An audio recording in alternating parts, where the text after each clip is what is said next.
নমস্কার বন্ধুরা, আপনারা দেখছেন কৃষ্ণা কিচেন ব্লগে আপনাদের সবাইকে স্বাগত। আজকে রেসিপি কাতলা মাছের তেল ঝোল। তার জন্য একটা প্লেটে নিয়েছি 4 পিস কাতলা মাছ। আগে থেকে লবণ হলুদ দিয়ে রেখেছিলাম মাছে। এবার লবণ হলুদ মাছগুলোতে ভালো করে আমি মাখিয়ে নিচ্ছি। আজকের এই রেসিপিটি বানানো খুবই সোজা আর খেতে কিন্তু দারুণ হবে। গরম ভাতের সঙ্গে এই একটা রেসিপি থাকলে আর অন্য কিছু দরকার হবে না। তো মাছে লবণ হলুদ মাখানো হয়ে গেছে। আগে থেকে কড়াইয়ে তেল দিয়ে রেখেছিলাম। তেল খুব সুন্দর গরম হয়ে গেছে। এবার খুন্তি দিয়ে মাছগুলো আমি একটা একটা করে তেলে দিয়ে দিচ্ছি। এতে তেল ছিটকে পড়ার ভয় কম থাকে।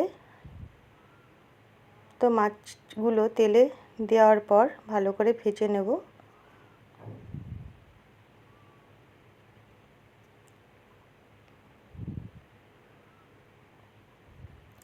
খুব কম সময়ের মধ্যে এই রেসিপিটি তৈরি হয়ে যায়। মাছগুলো একদিক ভাজা হয়ে গেছে, আমি অপর দিক উল্টে দিলাম। কিছুক্ষণ পর ফিরে আসলাম। দেখুন মাছগুলো খুব সুন্দর করে লাল লাল করে আমি ভেজে অন্য পাত্রে তুলে নিলাম।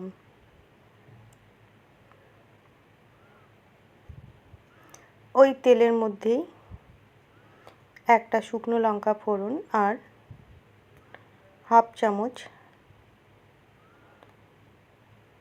5 ফোড়ন দিয়ে দিলাম। আর বেটে রাখা মশলা, এখানে জিরে ধনে আদা কাঁচা লঙ্কার পেস্ট আছে। আর একটু পরিমাণ মতো জল দিয়ে দিলাম। হাফ চামচ হলুদ গুঁড়ো, হাফ চামচ কাশ্মীরি লঙ্কার গুঁড়ো কালারের জন্য দিয়ে দিলাম। এবার ভালো করে মশলা একটু কষিয়ে নেব।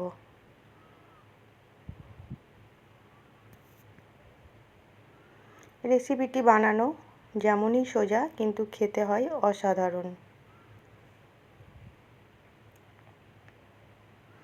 হাতে কম সময় থাকলে আপনারা খুব সহজে এই রেসিপিটি বানিয়ে নিতে পারেন।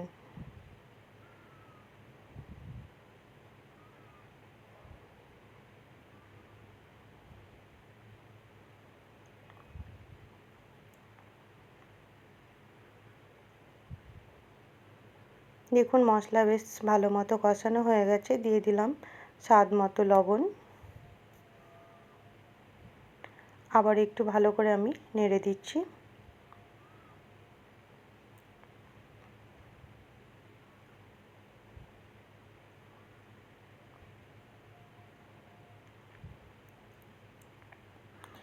নেড়ে দেওয়ার পর দিয়ে দিচ্ছি ভেজে রাখা মাছগুলো।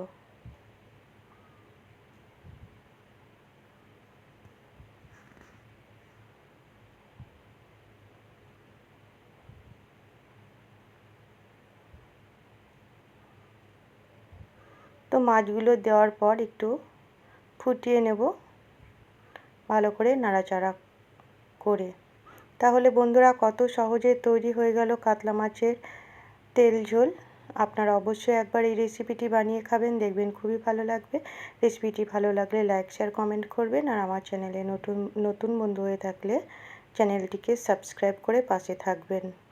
আর পাশে থাকা বেল আইকনটি অবশ্যই ক্লিক করবেন। নতুন কোনো ভিডিও আপলোড করার সঙ্গে সঙ্গে নোটিফিকেশন পৌঁছে যাবে সবার আগে আপনাদের কাছে। তাহলে সম্পূর্ণ ভিডিওটি দেখার জন্য অসংখ্য ধন্যবাদ।